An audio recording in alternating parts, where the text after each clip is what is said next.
Hello students, now we discuss about hepatitis B, means again viral STD. Upon STDs देख रहे हैं।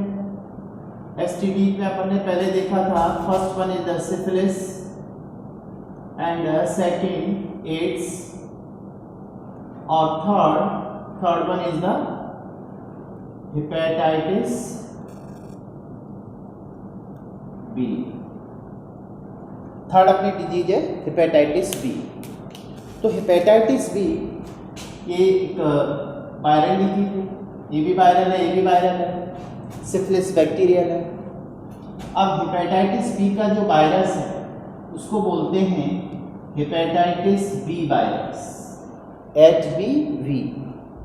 Hepatitis B virus, B means virus, hepatitis B. और ये hepatitis B actual में ये double standard DNA virus होता है। इसमें genetic material double standard DNA virus होता है। हेपेटाइटिस बी जो वायरस है ये अब अपन देखते हैं ट्रांसमिट कैसे होता है, इसका ट्रांसमिशन कैसे होता है, ये फैलता कैसे है, ट्रांसफर कैसे होता है। तो ट्रांसफर में देखें अपन, एक तो STD है, मीन्स सेक्सुअल कांटेक्ट से होता है, जैसे कि एड्स भी सेक्सुअल कांटेक्ट से होता है और हेपेटाइटिस बी वायरस भी, हेपेटाइटिस बी भी सेक्सुअल कांटेक्ट से होती है। दूसरा इसका ट्रांसमिशन है ट्रांसप्लेशन। Transplacental means mother to foetus, same AIDS की तरह भी होता है। इसके अलावा ये कंटेमिनेटेड जो ब्लड है, इन्फेक्टेड ब्लड है, ब्लड ट्रांसफ्यूजन से भी होता है। आपने देखा होगा अमिताभ जी को ब्लड की जरूरत हुई थी, तब उनको गलती से hepatitis B virus, hepatitis B infected blood transfer हो गया था, तो वो इससे इन्फेक्टेड हो गया। ब्लड ट्रांसफर के साथ साथ में ये contaminated food and water, contaminated food और वाटर से ये सबसे बड़ी दिक्कत है इंडिया के अंदर। यहां तक तो ठीक था, बट ये सेम किसकी तरह ट्रांसफर होता है, तीन कैरेक्टर तो like the AIDS, but AIDS contaminated food and water से, दूषित भोजन और पानी से नहीं फैलता एड्स। अब आप देखिए, समझिए बात को। एड्स वायरस की सबसे बड़ी प्रॉब्लम है कि दूषित भोजन, कंटेमिनेटेड फूड और वाटर से भी इन्फेक्ट होता है, फैलता है, ट्रांसफर होता है।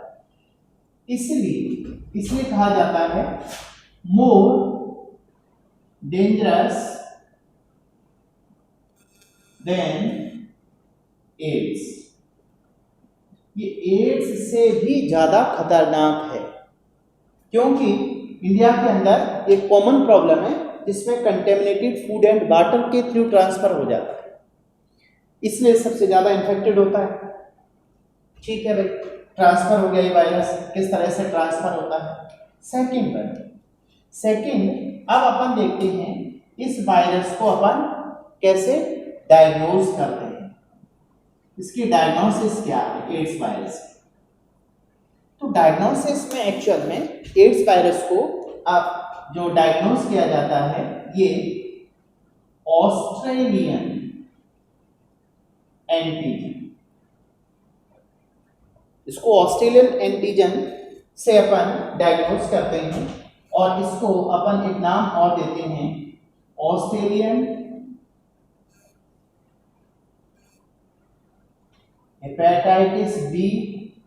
हेपेटाइटिस बी को डायग्नोज किया जा रहा है, Australian hepatitis B surface antigen, Australian hepatitis B, या इसको दूसरा ऐसा भी लिख सकते हैं Australian surface antigen hepatitis B, Australian antigen hepatitis surface B, इससे भी इसको रिप्रेजेंट करते हैं। तो आप इतना याद रखो, ऑस्ट्रेलियन एंटीजन।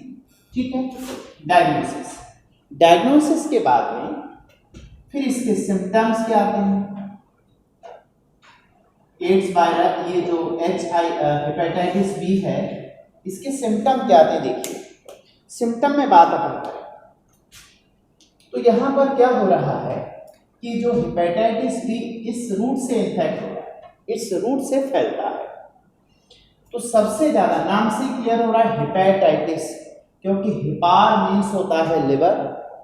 हेपेटाइटिस, इसमें hepar means liver, so called hepatitis word liver से आया। तो इसमें लिवर सीवियर डैमेज, इसमें सबसे ज्यादा लिवर खराब होता है, लिवर नष्ट होता है। लिवर नष्ट होता है इस वजह से अपने ब्लड में bilirubin and biliverdin pigment increase हो जाते हैं, इनका लेवल बढ़ जाता है। इससे जब बिलीरुबिन बढ़ते हैं तो इससे पीलिया हो जाता है, जॉन्डिस, ये सिम्टम कॉमन दिखता है। पूरी स्किन में बिलीरुबिन और बिलीवर्डिन के डिपॉजिट होने से जॉन्डिस, पीलिया आ जाता है। और ज्यादा इफेक्ट होने से लिवर सिरोसिस, यदि इन्फेक्शन ज्यादा जाता है तो लिवर सिरोसिस हो जाती है। लिवर सिरोसिस के अलावा इसमें नोजिया, वॉमिटिंग और बाद में आर्थराइटिस भी हो सकती है। These are the symptom of the hepatitis B. Next दूसरा इसमें आता है कि अब इसका ट्रीटमेंट क्या कर सकते हैं। ट्रीटमेंट में देखिए, जितनी भी वायरल डिजीज हैं, इन वायरल डिजीज में अपन अक्सर क्या देते हैं, वैक्सीन। तो इसमें RDNA, recombinant DNA, RDNA vaccine दी जाती है। ये क्वेश्चन आ चुका है नीट में, याद रखो। आरडीएनए वैक्सीन दी जाती है किसके लिए, हेपेटाइटिस बी। और आरडीएनए वैक्सीन की इसमें 3 डोज दी जाती है, 3 डोजेस।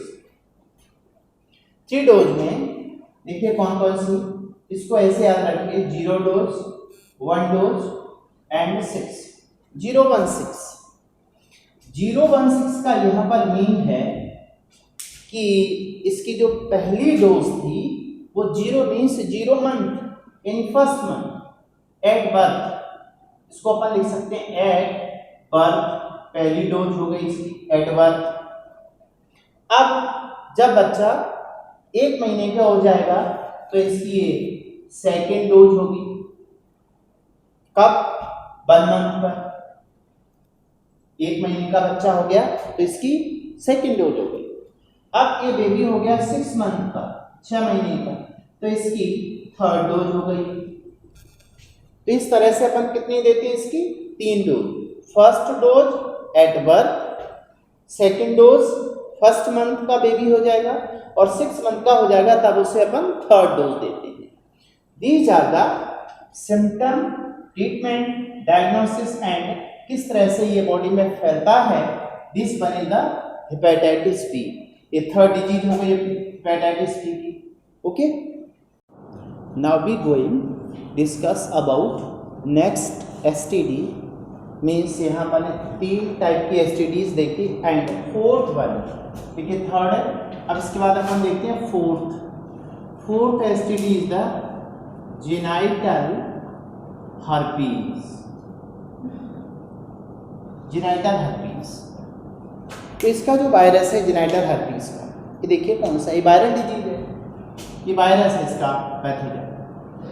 तो पैथोजन इसका जेनाइटल हर्पीज का टाइप 2, और ये है herpes simplex virus. Herpes simplex virus. Okay, ये वायरस याद रखना है आपको, कौन सा, हर्पीज सिम्प्लेक्स वायरस। अब ये जो डिजीज है, ये डिजीज ऑफकोर्स ये फैलेगी कैसे, एसटीडी है, सेक्सुअल ट्रांसफर इसका। सिम्टम्स देखें इसके, तो सिम्टम्स देखें क्या क्या हो सकते हैं। सिम्टम्स में बेसिकली क्या है कि जो एक्सटर्नल जेनाइटल ऑर्गन है, external genital organ like vagina, जो पेरिनियल स्किन है, पेरिनियम है, उसकी जो स्किन है, उसकी सरफेस पे क्या होता है कि ये जैसे ये जेनाइटल ऑर्गन की स्किन है और इस स्किन पर इस तरह के स्वेलिंग आ जाती है और इनको ब्लिस्टर्स बोलते हैं, ब्लिस्टर फफोले टाइप के पड़ जाते हैं। और इन ब्लिस्टर में एक्चुअल में जब ये लीजन बनते हैं, जब ये फटते हैं, तो देखिए सेकंड सिम्टम क्या आता है, जब एक लीजन बनता है तो ये रप्चर हो जाता है, मींस ब्लिस्टर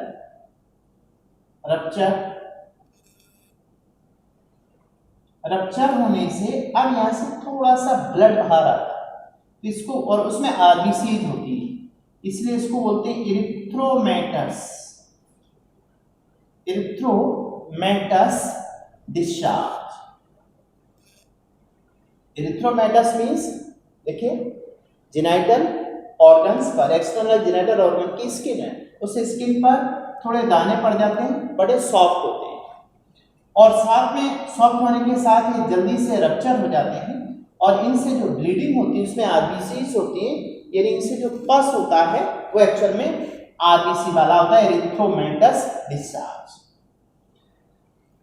अब दूसरा इसमें क्या होता है वो देखिए, इस फीमेल में इससे दिक्कत क्या हुई, पेनफुल एरिथ्रोमेटस, तो अब क्या होगा यहाँ पे, painful ulcer on skin of external genital organ, external genital area की जो स्किन है उस स्किन पर क्या पड़ जाएंगे, ये फूटने से, देखिए इसके फूटने से आगे क्या होगा, ये इस तरह के ये घाव बन जाएंगे यहाँ पर, तो पेनफुल इरिथ्रोमेटस अल्सर हो गया। अब दूसरी बात इसमें क्या होती है कि वेजाइना के अंदर है, अब इसमें ड्यूरिंग बर्थ, जैसे मान लो कोई फीमेल प्रेग्नेंट है और बर्थ हो, तो बर्थ के समय बेबी बाहर आएगा वेजाइनल स्किन से टच होता हुआ, तो ड्यूरिंग बर्थ ब्लिस्टर रप्चर तो होना ही होना है, and virus pathogen enter in newborn baby उसकी स्किन में एंटर हो जाता है, उसकी बॉडी में एंटर हो जाता है। तो this is the symptom of the genital herpes. Okay.